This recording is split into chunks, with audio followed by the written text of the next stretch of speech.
tonight? I know I shouldn't be nervous, but I am for some reason. But thanks for coming out tonight. I will most definitely try my best to ensure that tonight would have been worth your while. And it is for this reason that I've dusted off one of my, I guess, more controversial pieces that represents a part of a chapter of my upcoming book, which is equally as controversial. Not merely for the sake of being controversial, mind you, but for the sake of detailing the intricate, dichotomous cultural sentiments and attitudes that define Cayman's multicultural landscape. So my presentation should run about 40-45 minutes, after which I will be more than happy to take any questions you might have for me. So my presentation is entitled Bringing the Legitimacy of Carnival and the Carnivalesque to Bear on Caymanian Culture, the Case of Carnival Batabanu. So Cayman Carnival Batabanu is, in many circles, regarded as one of the most important national cultural events in the prosperous, self-financing British dependency of the Cayman Islands, located, as you know, in the Western Caribbean, some 180 miles to the south of Cuba. In this talk tonight, I make the attempt to analyze perhaps Cayman's most popular carnival, both from the expansive historical perspective of the carnivalesque and the multicultural, dare I say, globalized viewpoint that seems to most adequately capture the underlying spirit of New World Carnival at present. So, by New World Carnival, I am referring to the specific brand of carnival that was developed in the New World, noticeably those regionalities in which slavery figured prominently, notably Brazil, the Caribbean, and New Orleans. With Carnival Batabanu as my case study then, it is my intention to capture the extent to which the driving oppositional spirit behind a strain of carnival popularized and developed within the walls of colonialism and slavery continues to underpin and evolve modern carnivalesque spirit that, on the surface, seems to thrive on human solidarity and equality. Yet, as we shall also see, there is a complex ebb and flow of intra-Caymanian conflicts and tensions beneath the surface of this so-called carnivalesque equality that is far more important and interesting precisely because any enduring analysis of these conflicts may well serve to challenge the very accuracy of any such widely proclaimed equality.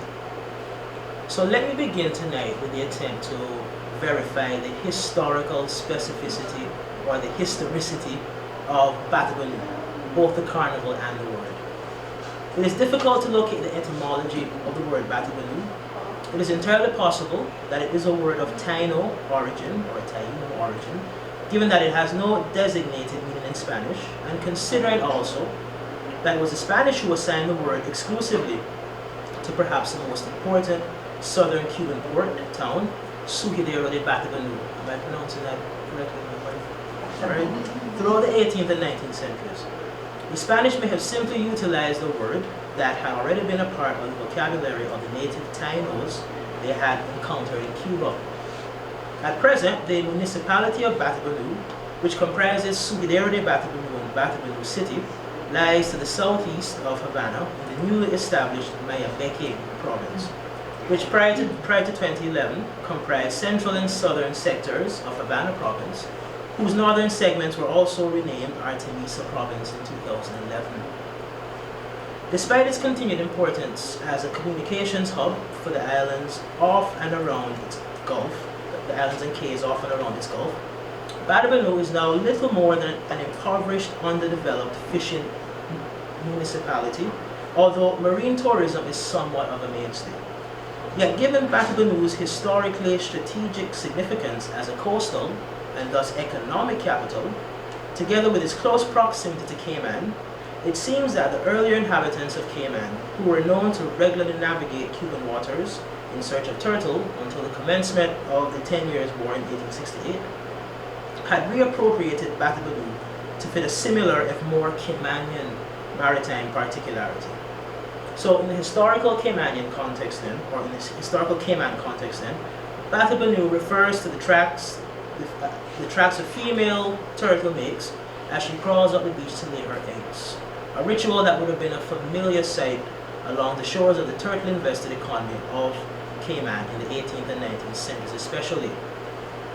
Yet Batabanu, by its very title, is also widely understood as a carnival event.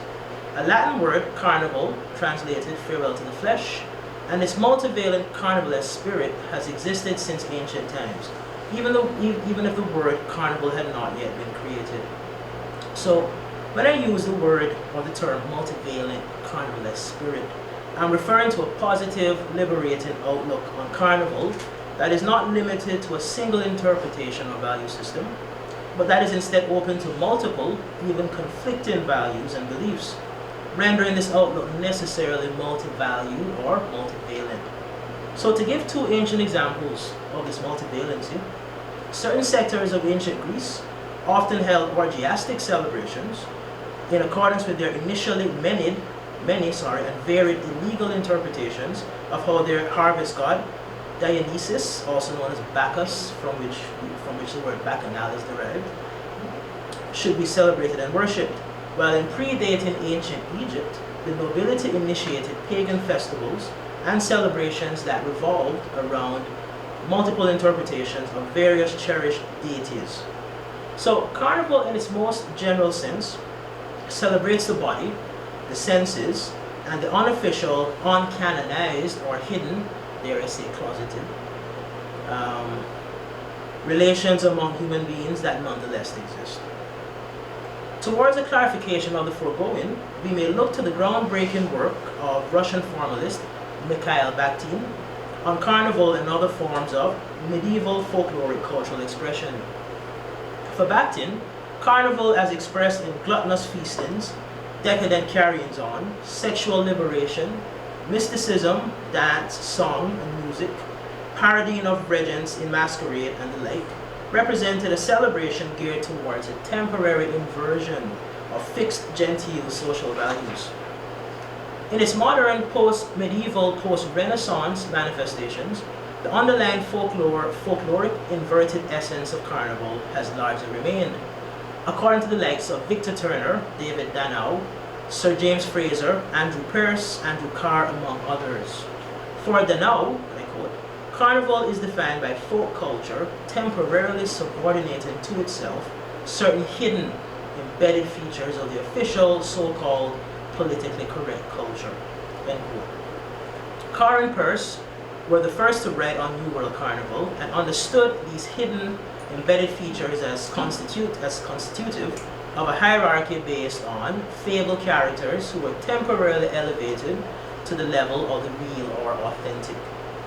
Temporary though it may be, official carnival in this sense can at once be liberating, counter-dictatorial, counter-cultural, and popular cultural in the sense that it gives the illusion to have erased social, moral, and even economic boundaries. Although Bakhtin focused on carnival in its medieval dispensation, he and Victor Turner both understood carnival in a similar way. That is, as a temporary, liminal, or transitional festival that serves a social function based firstly on the inversion of the pre-existing social order, and secondly on the celebration of this inversion, which amounts to a carnivalesque shrouded in the subversive. Both important writers identified carnival as a sort of release valve that, when switched, emits inversive and subversive functions that are especially inevitable in societies that are hardly free and fair. Victor Turner's coined communitas/societas dialectic or interaction compellingly captures these functions, where the antisocial forces of carnival and the carnivalesque locate their origin and sustenance in the communal community sphere before flowing into and interrupting the moral flow, if you will, of the society or societas, which houses good governance and practical, perhaps innate principles of legal and moral propriety. With particular reference to carnival in the hyper-nationalistic and fascistic, can I say that word properly, Italy of the early 20th century, Sir James Fraser put it this way, and I quote, "We have seen that many peoples have been used to observe an annual period of license when the whole population give themselves up to an extravagant mirth and jollity. Such outbursts amount to pent-up forces of human nature, too often degenerated into wild orgies of lust and crime." End quote. Important to note here is that the timing of Carnival was, and still is, largely dependent on the Gregorian Christian calendar, which for some confirms Carnival liminal or transitional status between worldliness and holiness. With its indulgences of excesses of almost every sort, it seems almost a matter of religious expediency that Carnival tends to precede the season of Lent, which is devoted to profound introspection and disabusing oneself of selfish worldly desires. Lent occurs between Ash Wednesday and Easter Sunday and represents, among other things, the time to engage in retrospection, solemnity, and abstinence. An abstinence made all the more meaningful at present for the previous weeks of carnivalesque wickedness, which in the early 19th century Trinidad, for instance, usually occurred from Christmas time. You can imagine having carnival from Christmas time to just before Lent. Sounds good, no? Yet within modern carnival studies, there is another intellectual school whose members are keen to cut against many of these traditional concepts of carnival.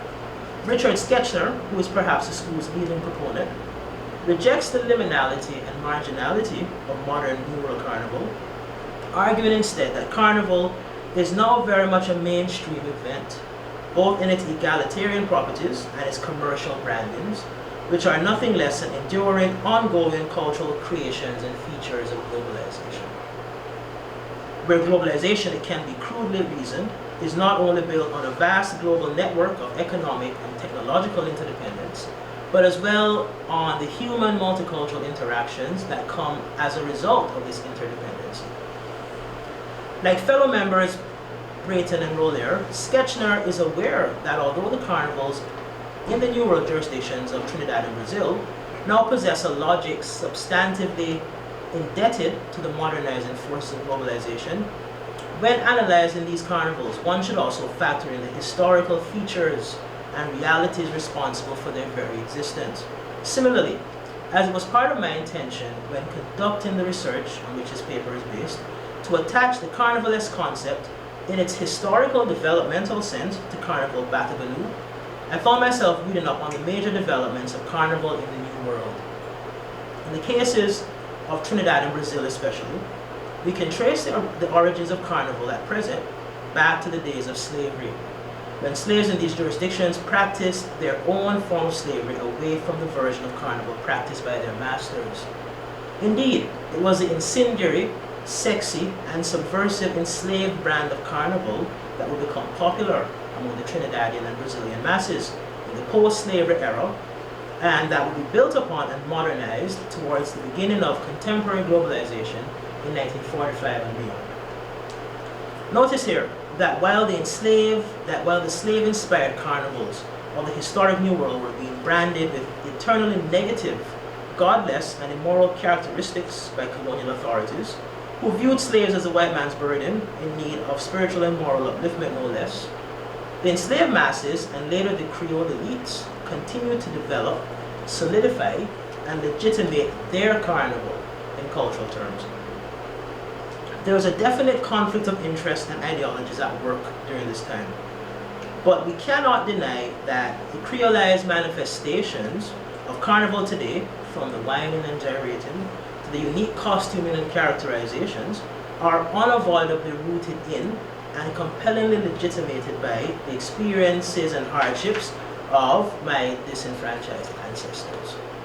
So, by creolization, I am in line with Barbadian scholar Kamal Brathwaite, referring to our Caribbean culture complex, which was created as a result of the unequal synthesis of African and European cultural elements, and of course later other cultural elements were thrown into this unequal stew, this gritted mix, if you will. Now, notice here that Carnival was brought to the Caribbean by Europeans, but profoundly altered by those of primarily African descent.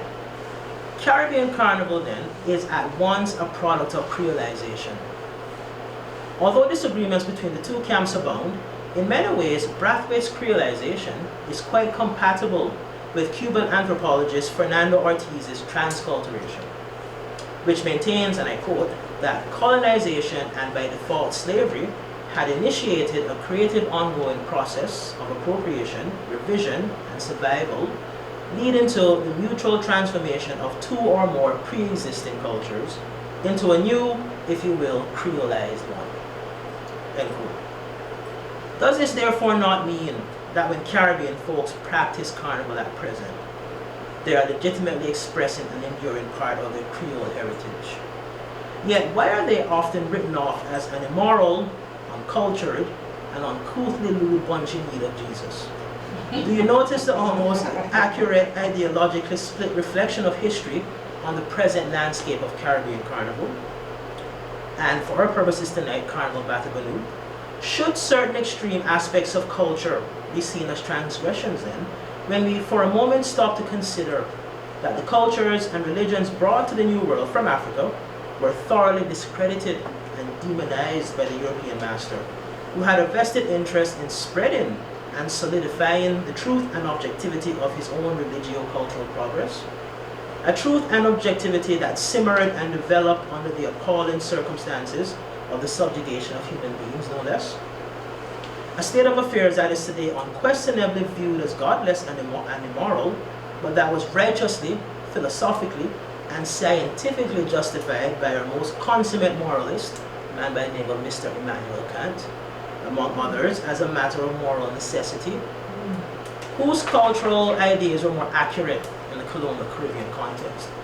Was it a hitherto thriving, evolving, unmolested African cultural sensibility that would later be demonized in a new geographical space, and later the world over? Or was it a European cultural sense that seemed destined to enjoy global preeminence and monotheistic truth, precisely because the Europeans stamped, and by a proselytizing force no less, the virtue and superiority of their cultural sensibilities on other humans once branded by themselves as tertium quid, that is, an intermediate species caught between European and cattle? Or was it a burgeoning Creole cultural awareness, indebted to both African and European cultural elements, yet possessing a distinct African sensibility that we tend to wittingly and or unwittingly downplay, reject and demonize at present, while clinging to our European half as if it their life? I'll leave you to grapple with these questions. In any case, on a lighter, perhaps more comfortable note, my historical analysis confirmed that Carnival as a cultural force was never entrenched in historical Cayman, beyond perhaps the notable pale of Junkanoo, whose existence here was both short-lived and representative of an imported cultural practice from Jamaica, where it had already long evolved beyond its European origins. Relative thus to Caymanian heritage and the acculturating impulses therein, Carnival Batabanu, is without any firm historical grounding in that unique creolized evolutionary sense. To take this a step further, many Caymanians, based on my doctoral research, are keen to understand themselves as culturally apart from the Caribbean, in part because of the prevalent, if fallacious, belief that slavery was an insignificant institution, was an insignificant institutional feature in historical Cayman.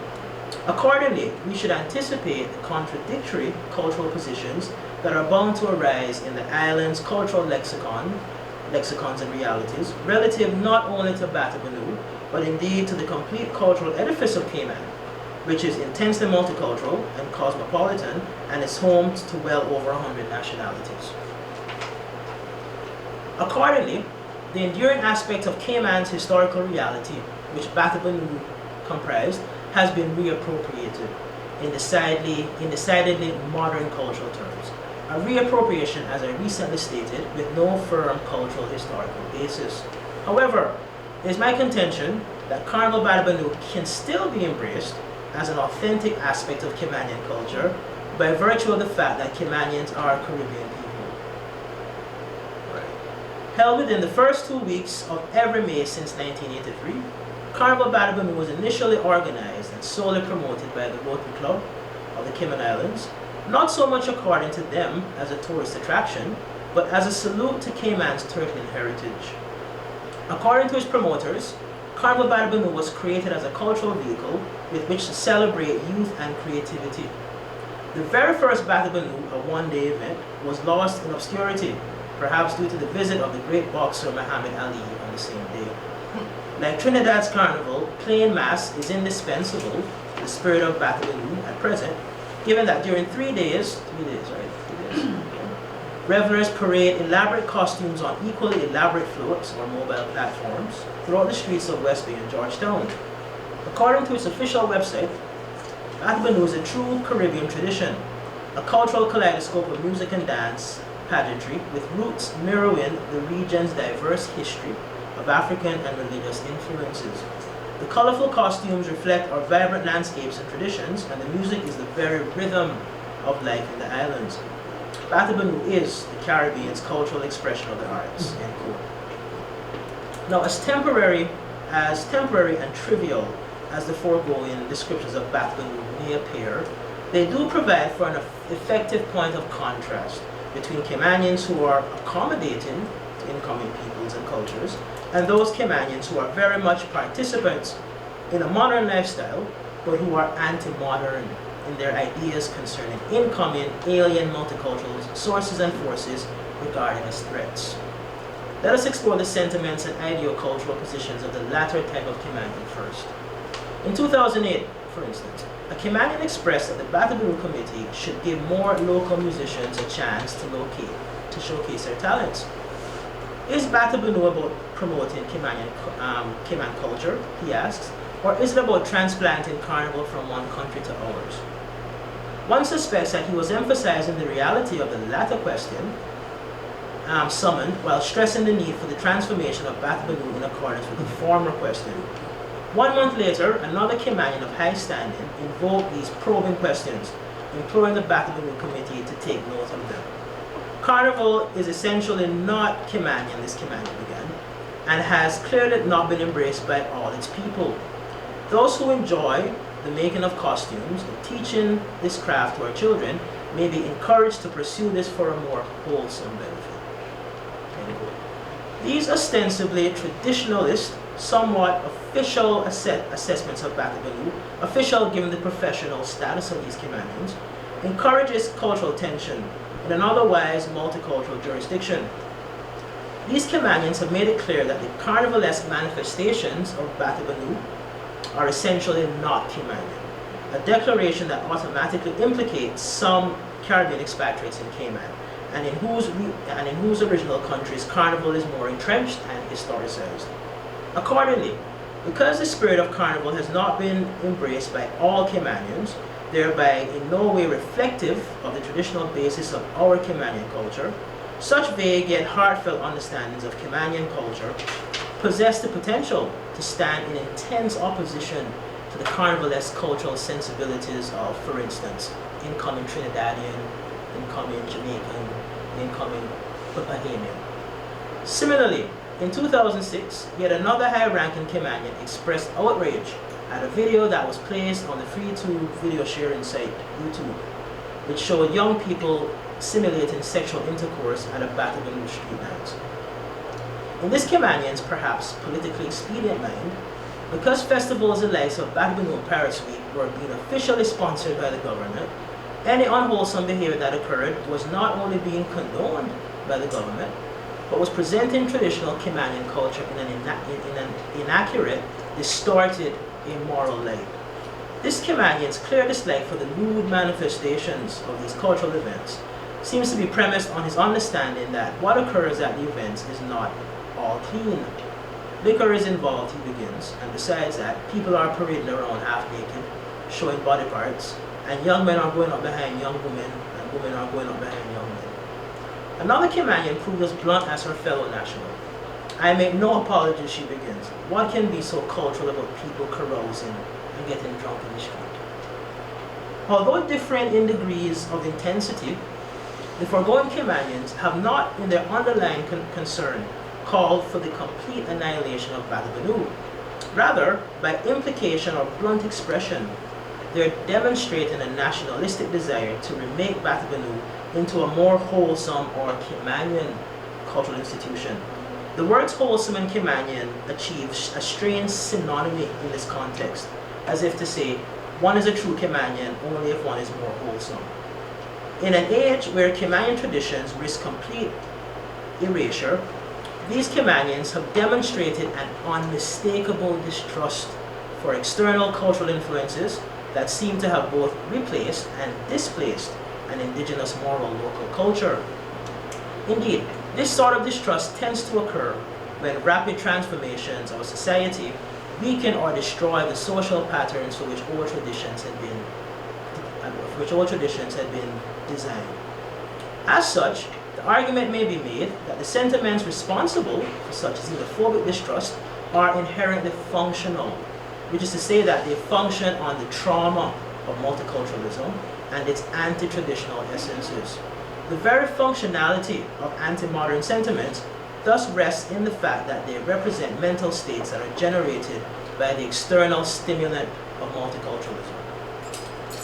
The sense of unity that underlies the line of functionalist rhetoric recently considered should necessarily be interpreted nationalistic first and political second. Anthony Marx defines nationalism as the political sentiment of popular solidarity intended to coincide with states. It is true that anti-modern rhetoric is as politically motivated as it is strengthened by an underlying, in this case, unambiguous ideological agreement. Thus, because such rhetoricizing has often been utilized as a tool of nationalism, the popularity of the previously assessed sentiments are beyond doubt. Such sentiments are valid precisely because they're being expressed on behalf of that sizable segment of the Caymanian population that has chosen to identify with them. It thus follows that nationalistic thought, with its emphasis on anti-liberalism, necessarily begets a line of cultural rhetoric that in turn fashions a political reality in which anti-modern positions can be naturally theorized, rhetorically popularized, and implemented. Yet, in light of the tensions that are generated by an otherwise unambiguous line of anti-modern sentiment, posturing as conservatism, the gain and cost dimension of such thinking should be considered here. Having amassed religious-like mantras, anti-modern verbalizations are nothing less than preservatives, whose principal imperative is to safeguard not necessarily the socio-cultural past and its static traditions, but the psychological structure or the legacies of the past that live on in the Caymanian psyche. Yet in spite of this imperative, anti-modern discourse by its very existence seems only able to reserve for itself what appears to be the hallowed nationalistic right to promote and no less politically exploit the inherent contradictions between a past conservative historical sensibility and a multicultural liberal modern way of life whose Caymanian and non-Caymanian practitioners are comfortable and willing participants.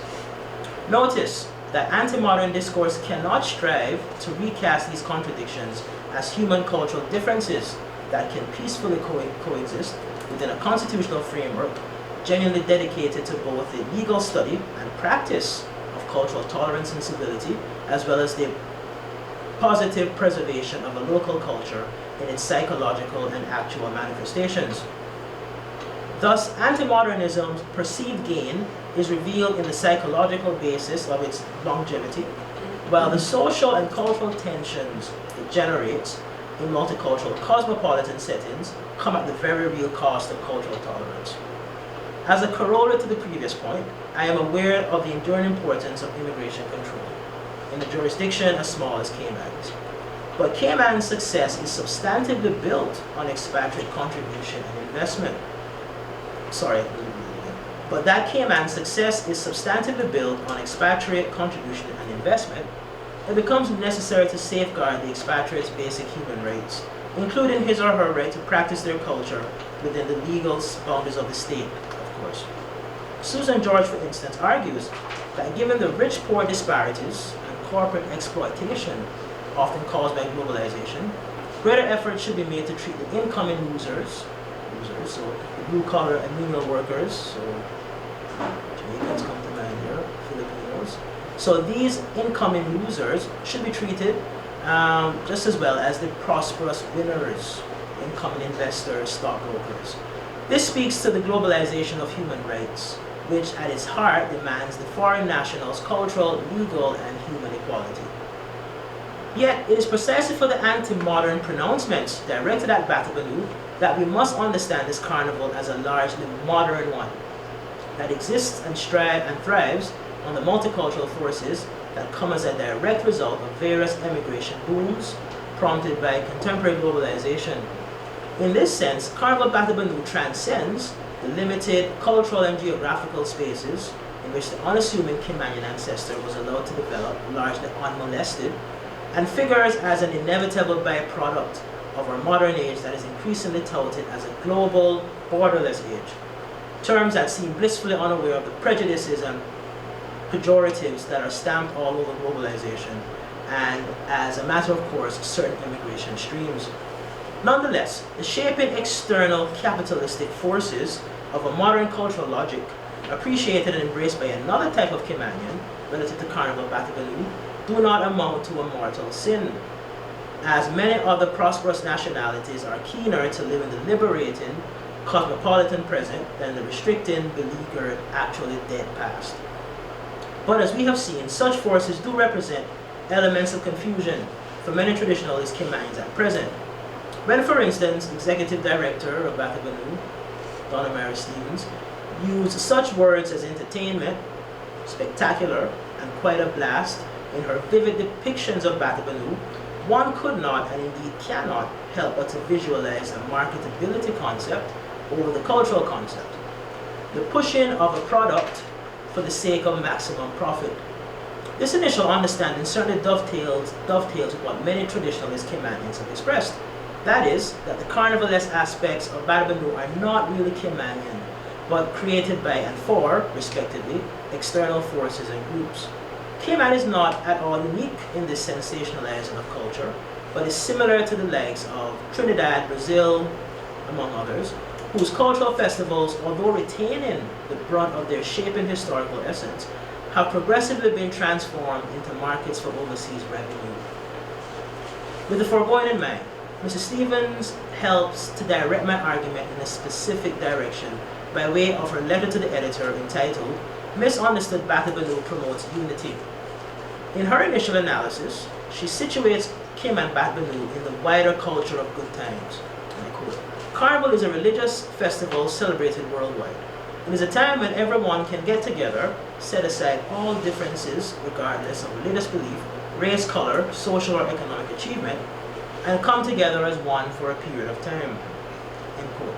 From here, Mrs. Stevens moves to this specificity of Caribbeanness, stating that we are now in an era where we're striving for more Caribbean unity. As we evolve as a people and as a nation, we tend to merge other islands' cultural experiences into our own daily lives. By positioning herself as an authentic Caymanian cultural being, Mrs. Stevens implies that the resistance of Carnival Batabanu comes from traditionalists who fail to realize the bigger picture and who must strive to understand the historical, social, spiritual, psychological, and economic aspects of such an event. Focusing on the vulgar grinding and whining that take place at Batabanu, Mrs.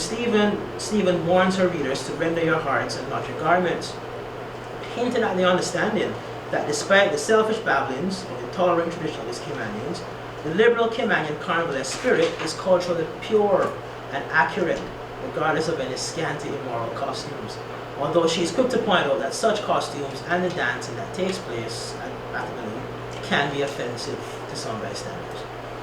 It would seem that Mrs. Stevens' most recent words are implicating those conservative Caymanians who detest Batabanu as a matter of moral principle, thereby foregrounding an idea presented elsewhere and which goes like this.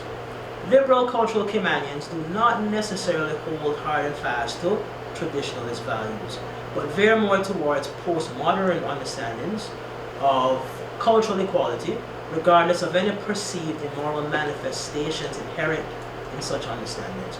So, the postmodern understandings in question tend to stress that there are no absolute truths when it comes to culture, other than the passionate patriotic love for one's or another's culture.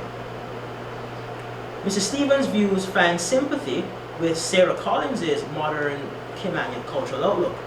Although Miss Collins does not by any means demonstrate a truly pro-carnivalesque cultural stance, at least beyond the pale of the importance of the carnivalesque in modern Caribbean cultural life, somewhat like Miss Stevens, she positions herself as the ultimate Caribbeanist first, ultimately or subsequently striving to reclaim her Caymanian culture from belittling outsiders and stuffy traditionalist Caymanians. It seems no coincidence that Ms. Collins was once chair of the Human Rights Committee of the Cayman Islands. The concerns associated with human rights seem highly compatible with the intense defense that any restricting, largely intolerant conservative cultural opinion not be allowed to ideologically dominate the social, cultural, and national landscape it inhabits and reserves the right to shape. Responding to a foreign national from the developed world who in 1997 wrote harshly of the vulgar and rude behavior of a group of Bataboo revelers calling themselves the Muddyfoots, Miss Collins opined, in a very crucial way, the sentiments expressed by this foreign national could have been those of any well-meaning colonizers, explorers and missionaries of history whose revulsion at the behavior of the savages and natives and their obscene tribal rituals is well documented. With what appears to be a deliberately understated sense of sarcasm, Miss Collins has connected the harshness of the Caribbean past, and its emphasis on racial and ethnic discrimination, with the accompanying coping spirit of the slave, an enduring connection that fashioned the Creole culture that we as Caribbean people function in today, despite the fact that multiculturalism and globalization have diluted our creolization as a matter of modern course. Regardless, our creolization is bound no less to express itself in our food, music, art, literature, dance, language, sport, and in everything we do. In this historical foundational sense, and this is the clincher, Cayman's cultural evolution is no different than elsewhere in the Caribbean, given that slavery was fully institutionalized there, Caymanian slaves indeed having played an indispensable role in shaping Caymanian culture and identity. Thus, by virtue of our historical development, we can as Caymanians choose to culturally identify with our fellow West Indians who practice Carnival religiously and patriotically. Ms. Collins all but implies the gaping schism between Caymanians who have no problem celebrating the more creolized bacchanal aspects of Bacchanal, those who consider such celebrations as fundamentally Caymanian come Caribbeanist, and their uncompromising counterparts who, with a sense of righteous indignation, refuse to recognize the essential ways in which history can manifest itself in these celebrations. Those who were, for instance, offended by the behavior of those revelers would, according to those Caymanians of Miss Collins' ilk, represent that segment of Cayman society that prides itself on being Christian and moral. And indeed, it is not difficult to relate the cultural consciousness of this segment with the consciousness of an earlier incoming colonial religious hegemonic force. There seems for Miss Collins, then, a not so peculiar ideological similarity between those conservative Caymanians, between some conservative Caymanians and the likes of William Knibb and David Livingstone, for instance, popular 19th century Protestant missionaries who fervently committed themselves to the religious redemption of people of African descent. And although these missionaries accepted in principle that people of color were spiritually redeemable, were also of the view that by merit or demerit of their Africanity, they stubbornly remain innately barbarous, uncivilized, and dark. In this sense it is this sense of difference based on the perceived pureness and wholeness, excuse me. It is this sense of difference based on the perceived pureness and wholeness of an otherwise superior culture that rests at the heart of cultural chauvinism, and that precisely confirms the intolerant sensibility of cultural conservatism the world over. In the very final analysis, liberal-minded Caymanians who are able to appropriately factor in informed historical outlooks and opinions into modern equations of popular culture still run the risk of becoming the adversaries of true Caymanian culture and tradition, despite the very profound, universally local cultural message which they cherish, and which goes a little like this. Caymanian culture should bring together children and adults of all races, creeds, and nationalities to celebrate creativity, imagination, and musical talent found in the Cayman Islands. Thank you.